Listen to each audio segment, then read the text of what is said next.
मार्टिनच्या डायरीचा संदर्भ देऊन ज्या पद्धतीनं शिर्के घराण्यातील काही सदस्य आज लोकांसमोर येत आहेत, मीडियासमोर येत आहेत आणि सांगतायत की मार्टिनच्या डायरीमध्ये अमुक अमुक पद्धतीने लिहिलेलं आहे, त्याच्यामध्ये कुठल्याही पद्धतीनं आम्ही बदनामी केली नाही, तर कुठल्या तरी एका कारकुनानं काहीतरी बातमी दिली होती आणि त्याच्यानंतर ते राजे पकडले गेले वगैरे वगैरे. मात्र ज्यावेळेला त्या पत्रकार परिषदेमध्ये पत्रकार त्यांना विचारतायत की मग ठीक आहे, मार्टिनच्या डायरीचा तुम्ही संदर्भ देताय, मार्टिन पॉंडिचेरीमध्ये बसून एखादी डायरी लिहित असेल, मात्र भारतामध्ये अभ्यास करून संशोधन करून ज्या माणसांनी इतिहास लिहिला त्यांच्यावरती तुमचा विश्वास नाहीये का?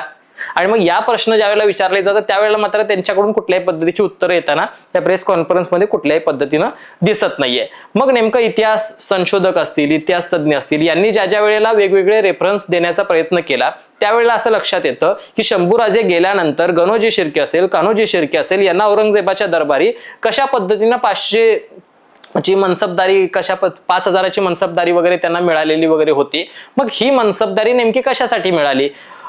गणोजी आणि कान्होजी या सगळ्या दोघांच्या बाबतीत जर आपण बघितलेलं असेल तर एकटा आधी तिकडं औरंगजेबाकडे जातो आणि दुसरा नंतर शंभूराजेंना पकडून मग औरंगजेबाकडे जात असेल, मग याच्यामध्ये गद्दारी कुठंच दिसत नाही असं तुम्हाला वाटतं का? म्हणजे हा प्रश्न खरंच चिंतन करण्याचा आहे. त्यावेळेला ठीक आहे ना बाबा, इतिहासामध्ये तुमच्या पूर्वजांनी जर चुका केल्या असतील तर तुम्ही त्या पुन्हा करण्याचा प्रयत्न करू नका किंवा त्यांना सावरण्याचा प्रयत्न करू नका. इतिहासाच्या अनेक गोष्टी झालेल्या आहेत. एकाच घरातले दोन भावंड, एक या बाजूला होता तर दुसरा त्या बाजूला होता, दुसरे एकमेकांसाठी लढलेले होते. एखाद्याबद्दल प्रामाणिक राहायचंय तर ते राहण्याचं काम सुद्धा त्या माणसांनी त्या वेळेला केलेलंच आहे की.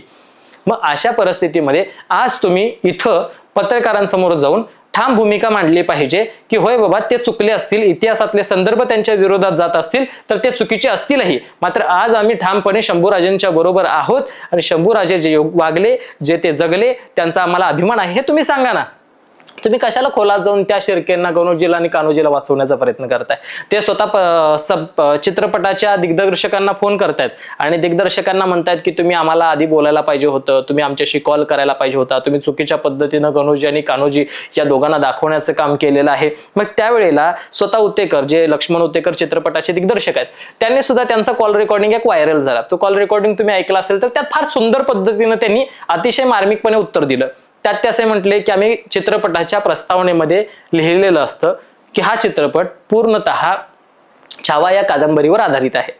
तुम्ही जर छावा कादंबरी वाचली असेल, जर ती पाहिली असेल तर त्याच्यामध्ये स्वतः छावा कादंबरी लिहिणारे शिवाजी सावंत असतील, यांनी त्या कादंबरीमध्ये पूर्णपणे अगदी प्रसंगानिशी लिहिलेलं आहे, गावानिशी लिहिलेलं आहे की त्यावेळेला ते गणोजी शिर्के, ते कान्होजी शिर्के नेमका अमुक अमुक गावामध्ये अमुक अमुक त्यांचा देव होता, अमुक अमुक गोष्टी होत्या, त्या सगळ्या लिहिलेल्या आहेत. आम्ही चित्रपटामध्ये कुठल्याही पद्धतीनं शिर्के या आडनावाचा उल्लेख केलेला नाही. आम्ही फक्त गणोजी आणि कान्होजी एवढाच उल्लेख चित्रपटामध्ये केलेला आहे.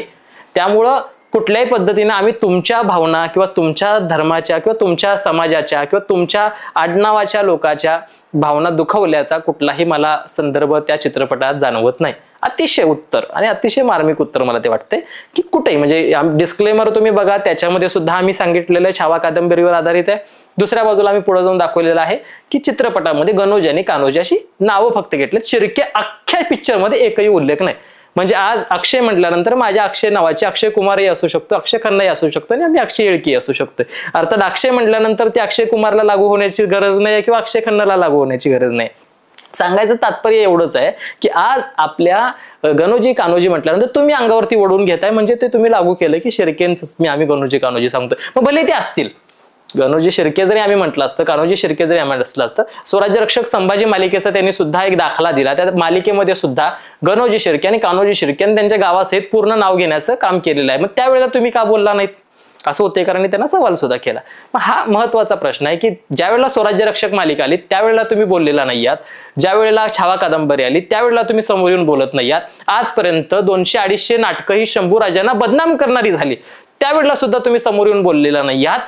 अनेक लोकांनी, म्हणजे थोरातांची कमळा वगैरे सारखी, मोहित्यांची मंजुळा सारखी पिक्चर आली तरी सुद्धा कोणी येऊन आजपर्यंत बोललेलं नाहीये. आज मात्र तुम्हाला येऊन शंभूराजांबद्दल काहीतरी चांगलं समोर येत असताना बोलायची काय गरज आहे, असा प्रश्न पत्रकारांच्या वतीने सातत्याने विचारला जातोय किंवा इतिहास तज्ज्ञांकडून विचारला जातोय.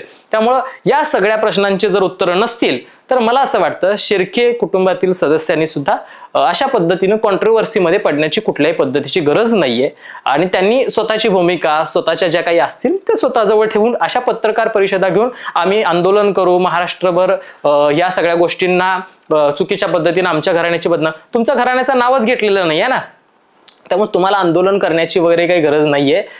त्यामुळे त्यांनी जे प्रेस कॉन्फरन्समध्ये बऱ्याच गोष्टी मांडल्या की छत्रपती घराण्याच्या आधी आमचं घराणं होतं, साधारणपणे आमचं राजे शिर्के घराणं, म्हणजे अनेक यांचं मी ऐकलं, मला वाटतं शिवाजी सावंतांची आणि कोणाची अनेक इतिहास तज्ञांची मी मध्यंतरी बाईट्स ऐकत होतो. त्याच्यामध्ये असं सांगितलं गेलं की तुम्ही फक्त शिर्के आहात, तुमचं शिर्के घराणं, राजे शिर्के वगैरे असं काही नाही. राजे तुम्हाला कधी लागलं, खरं तर छत्रपती शिवाजी महाराजांनी स्वराज्य निर्माण केलं म्हणून ते छत्रपती शिवाजी राजे झाले. त्याच्यानंतरच्या काळामध्ये संभाजी राजे झाले, म्हणजे त्यांनी स्वराज्याची निर्मिती केली म्हणून ते राजे झाले. त्याच्या आधी तर सगळे सरदार होते, मोगलांकडे काही सरदार होते, काही इकडच्या भागात वेगवेगळ्या लोकांकडे सरदार होते, सेनापती होते.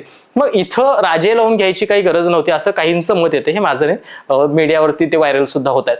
मग मुद्दा हाच आहे की त्यांचं मत असं आहे की राजे छत्रपती घराण्याच्या आधी 300 वर्ष आमच्याकडे रायगड होता. मग काहींचं असं मत येते की रायगड स्वतः शिवाजी महाराजांनी बांधून घेतलाय, मग तुमच्याकडे रायगड होता असं तुम्ही कशावरून सांगताय. हा एक महत्वाचा मुद्दा आहे ना. म्हणजे हिरोजी इंदुलकरांचा जर प्रसंग तुम्ही सगळ्यांनी ऐकला असेल तर त्याच्यात सुद्धा छत्रपतींच्या संदर्भाने त्यांनी त्या पायरीवरती लिहिलेलं सुद्धा आहे.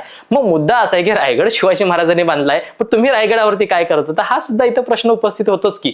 मग एखाद्या इंग्रजाने लिहिलेल्या किंवा एखाद्या पोर्तुगीजाने लिहिलेल्या पॉंडिचेरीमध्ये बसून लिहिलेल्या व्यक्तीची डायरी बघून तो संदर्भ घेऊन लोकांसमोर येऊन लोकांना अशा पद्धतीनं काहीतरी बोलायला भाग पाडू नये अशी मी त्यांना विनंती करतोय. बाकी तुमचा ते शिरकान प्रांत होता, मग त्यांचे तुम्ही शिर्के होतात वगैरे वगैरे, ह्या सगळ्या ज्या गोष्टी आहेत ठीक आहे, असतीलही इतिहासात त्या दिसल्या तर नक्कीच आम्ही त्याचं कौतुक करू, पण आम्हाला त्याच्याशी काही रस नाही. आमच्या छत्रपती शिवाजी महाराजांचा इतिहास, छत्रपती संभाजी महाराजांचा इतिहास लोकांपर्यंत व्यवस्थित पद्धतीने जावा एवढीच आमची एक माफक अपेक्षा आहे. आणि तो जाण्यासाठी उतेकरांसारखे दिग्दर्शक प्रयत्न करतायत, आमच्यासारखे काही चॅनलवाल्यास ठामपणे भूमिका मांडण्याचा प्रयत्न करतायत, तर त्यांना तुम्ही प्रोत्साहन द्या. शंभूराजांचा इतिहास लोकांना कळू दे. बाकी विलन कोण होता जाऊ दे बाजूला, तुम्ही नाही आहात ना, इतकंच गोड मानून घ्या आणि शांत बसा, इतकेच आम्ही विनंती तुम्हाला या व्हिडिओच्या माध्यमातून करू शकतोय.